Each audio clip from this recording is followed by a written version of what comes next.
Alright guys, TacticalRab back again today. Hope you're all doing well and enjoying your day so far. Atlanta FaZe have made back-to-back grand finals here so far in Call of Duty Vanguard, but a 4-in-10 map count record across both of them is not particularly ideal. Some pros believe that they have a problem in grand finals, their ice factor seems to disappear. Will this affect this team for the rest of the season? Very much intrigued your thoughts in the comment section below. Hit the like button if you enjoyed the video, subscribe if you are new as always, I would greatly appreciate it. Really upset the channel, thank you very much indeed for doing that one. Thank you also for 77,000 subscribers. Not sure I thank you guys earlier today. So that's a phenomenal milestone. The support lately has been absolutely beautiful, especially when like my voice was kind of screwed up over the last few days, but hopefully, you know, we seem to be back in business now. So it should be all good. Thanks all for the support as always. If you haven't subscribed already, you know what to do. Big red button. I haven't said that in a while, but we'll do it anyway. This from Drazah real quick. Actually, I didn't even comment on this first clip. I thought it was absolutely hilarious with Huke coming out like the Undertaker. There's a few good moments of this. This guy walks out like this, just stone cold killer, and drops like a 1.25 in the grand finals against FaZe. Just unbelievable stuff. Of course, as Drazah says, the LIG run proves anything is possible. You have to believe, get out there and follow your dreams. Whether that's possible for the current team before the Los Angeles Thieves have, maybe that's a topic of discussion over the coming days. Just to mention this real quick as well as Breaking Point point out, these are the, well, time to kill and stats comparisons between the three weapons that were in the meta last weekend. The Automaton, the MP40, and of course the Volk that came into effect as well. Stats-wise, actually rather interesting that the ADS time with the kind of weapon kind of attachment setups is actually quicker for the Volk than even it is for the MP40. In terms of rate of fire, it's the auto that actually has the favorability on that front of things, and also for long range, the auto generally is better. Now, I thought this is pretty interesting. Now, really, after like 50-60 meters, the stats are kind of irrelevant. You really want to focus here on the left-hand side, like 0 to 40 meters or so. The fact that, well, the MP40 kills quickest up close, then the Volk, then the auto, then about, well, is it 15, 16, something like that meters, things change around, so now the auto's killing slightly quicker, and the Volk and the MP40 are pretty much the same, but of course, the handling stats in the long range are much worse for the Volk than they are for the auto. It gets kind of awkward at longer ranges, so interesting stuff. To me, looking at these stats doesn't seem outrageous. Like, the Volk doesn't just seem way too good to the point where it has to go, so I think the pros will certainly have to, well, make their minds up on this over the coming days, what they decide to do with the Volk, but I think for now, it honestly seemed pretty reasonable. It's not like everyone was using the Volk this past weekend, like it wasn't just coming out all across the park. Of course, other teams kind of caught on, started to use it to pretty good effect. Spart obviously kind of popularized it towards the start of the event, and as they continued to have more success, teams started to pull it out more and more, and actually used it to pretty good effect on maps like Tuscan, right? But I don't think it was way too good to the point where it has to go already. You guys certainly left your thoughts in the comment section below when we talked about that in yesterday's video. This also from Arcitys I thought was kind of funny, right? Because a lot of talk lately over the last couple of weeks, really, especially from the Kenny camp and Los Angeles Thieves camp, that it, you know, if he smiles after a game, then loses the series, all of a sudden he's getting roasted in his replies. Arcitys says, looking through some mentions from the weekend, noting down, don't have fun with interviews, don't show personality or emotion on stage. Because of course, Arcitys writes, he came into the grand finals, or at least after they won their series against who was it, Boston, right, to make it into the grand finals. They were asking him, okay, who do you want to play? And basically he was saying, look, we want to play Optic. It's a shame they're not here anymore because we feel like we can comfortably handle the other teams. Of course, kind of came back to bite them, but it's good to see teams, I think, and players show that type of personality. You can see he was super confident. Obviously, it didn't work out for them, but, you know, I think it's still nice to see that rather than just boring, monotone interviews that nobody cares about, right? So I thought that was kind of nice, but it is kind of funny and kind of frustrating in a way to see players just getting roasted for this stuff, and therefore they see the roast and they think, okay, maybe I just won't do that anymore, and, you know, won't do anything that's going to make these NPCs in my Twitter replies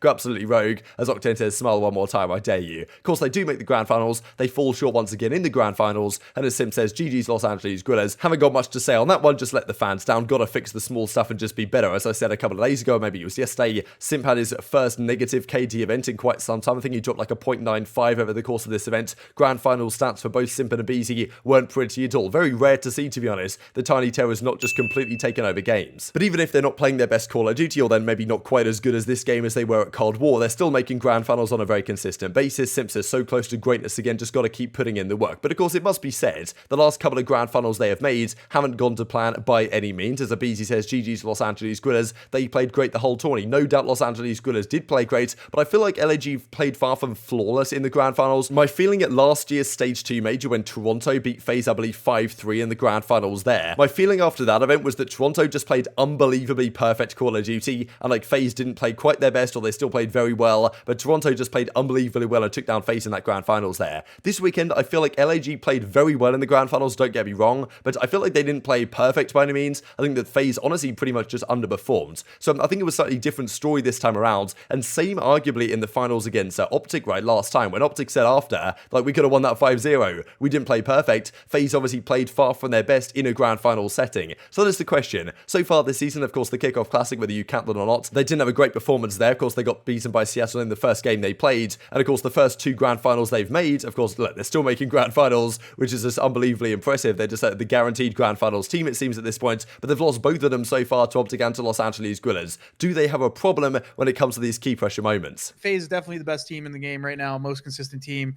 LAG had an amazing run, probably the clutchest run you'll ever see. Yeah, they clutched. That was the thing. Well, actually, it's not even the clutchest. It's one of the clutchest runs because Chris, we did see the Rokkr one. It that was nuts.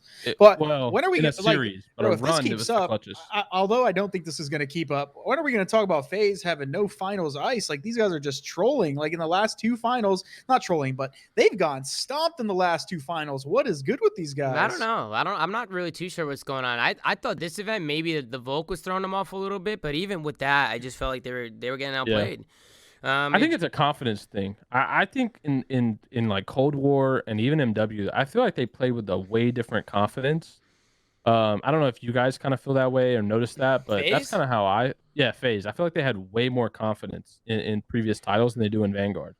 I don't know if it's that, but I just think, okay, I'm not going to say these guys are like the most skilled players. I'm not going to say these guys are more skilled than anyone else, but they're more skilled than anybody else. If we're playing a game where aBeZy isn't dying in 1 bullet and my grandma can probably kill him every once in a while, like these players don't die. Like, in terms of the skill gap and just killing the other team, it's a lot easier in this game than it was in other games. And I think that was probably, one of FaZe's best assets in Cold War is they were just hard kills.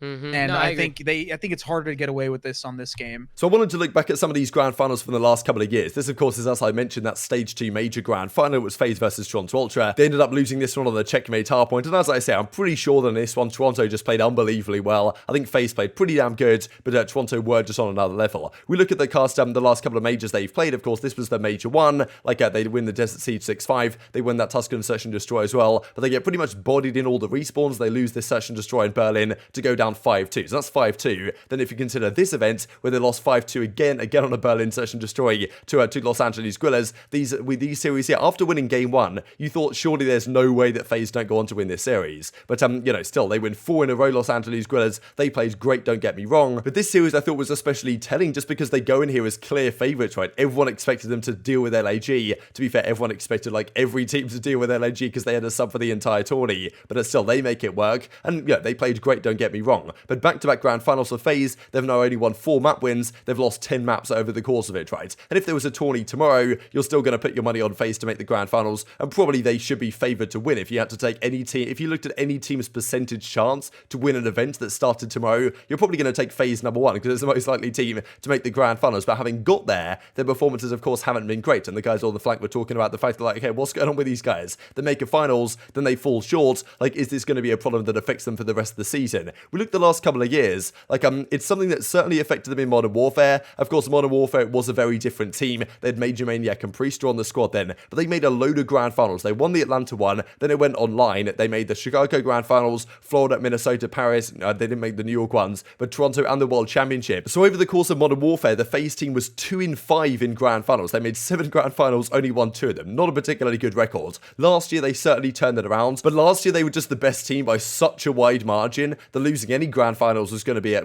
massive upset, to be honest. They lose the stage 2 grand finals. They win everything else apart from the stage 5 major where they didn't make the grand finals, losing to Seattle in that second round of losers. And last year they do win the World Championship as well, right? They won the grand finals there. But so far this year, 2 back-to-back majors, they've come second in both events. You do have to wonder, like FaZe, I think they're probably still going to win an event this year at some point. But you do have to think, if they still make grand finals, is it going to get in their head to some degree? Because I think this event honestly might do that to a degree. I'm sure they're going to be happy still to a point about getting to the grand finals, even not playing their best Call of Duty. But like in a weird way, if you played FaZe in a grand finals during Cold War, like let's say you're going into stage 4 major, and FaZe have just won 19 out of their last 20 series, you're going into that grand final thinking, okay, we're going to get absolutely bodied. But now all of a sudden 2 back-to-back lands, like FaZe have been defeated in grand finals by especially Los Angeles Guerrillas. Whoever plays FaZe next in a grand finals is going to have that confidence, right? They're going to go in thinking, okay, these guys are vulnerable in these situations. They're 4-10 map count in grand finals. We can take them down. That's not a confidence I think think a lot of teams would have had against FaZe last year especially. And I do feel like just watching FaZe at times, especially in this series, sometimes they lose a couple of games and it seems like it gets in their head to some degree. They can't quite keep themselves composed, which, you know, is quite interesting for a team of this caliber, but I think it does affect this team to a degree when they lose a map or two, all of a sudden, like, things start to go completely awry, and they still do have the ability to turn things around, but, you know, I was kind of surprised about that this weekend. Just the fashion they lost to LAG seems to show that they didn't play anywhere near as well in the grand finals as maybe they had done earlier on in the tournament. Maybe this just comes down to a bit more, you know, search and destroy reps, practice, this type of stuff, because of course they lost to Los Angeles Guerrillas. I mean, they dominated the search and destroy throughout the entirety of the lower bracket, but as 2Buck Thuglord says, of course, their search and destroy coast, the Money 8 should hopefully be gaining 4 more members this coming stage. Maybe some of the FaZe guys going to get involved in some of this stuff, right, to up their practice game at least to another level than maybe they have been doing so far. Just wanted to mention this as well before we kind of round out the video. The power rankings that decided to come out with, I think these are somewhat questionable, to be perfectly honest, but not too bad. They've got FaZe at number 1. There's been a lot of talk actually about whether you should put FaZe at number 1. To me, as I said earlier in the video, if there was an event tomorrow, like, who's the team most likely to win it? It's probably FaZe, right? Because they're probably going to make the grand finals. So to me, I think FaZe probably have to be number 1 on that metric. Yes, they haven't won an event yet, but like, if you look at Optic, they won stage 1, then they're now top 6. Los Angeles Guerrillas were like top 12, top 8 stage 1. Now they've won it. So like, I don't know. I think in terms of consistency and in terms of which team is more than likely to still win, probably I have to give it to FaZe. LG number 2, obviously they make a crazy run, like Optic number 3. I think it's really tough to deal with these top few, to be honest. London all the way to top 6, Mutineers to top 5. Like, I mean, they go up all the way from 12th to 5th at least on these power rankings. I still think these can change a lot, these top 6 here. To me, it was kind of interesting to see Los Angeles Thieves somehow gain 3 places despite only winning 1 series against New York and getting reverse swept by an Optic team that placed top 6. Like, I feel like, I don't know, I feel like having Los Angeles Thieves 8th here is probably over-ranking them to some degree, but no doubt at all some of these bottom teams need to make changes. I'm sure there'll be some other power rankings coming out over the coming days that we can dive into. And just to finish up with this as well, I thought was really good, as Aches points out and was initially made by,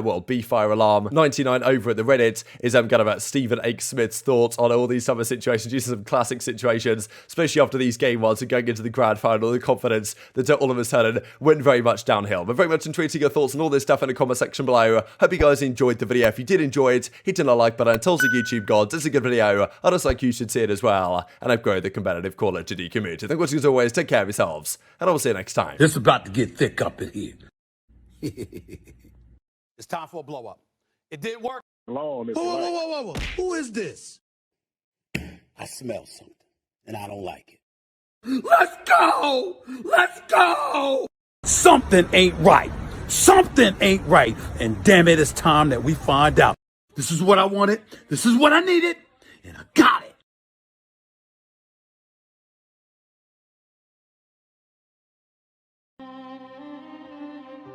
My brothers, y'all should be so ashamed of yourself. It was bad. I mean, they were horrible. This is not funny. It's not funny. This is bad. This is very, very bad. They are trash. Horrible. I'm a bit sad. Actually, I'm lying. I'm quite devastated.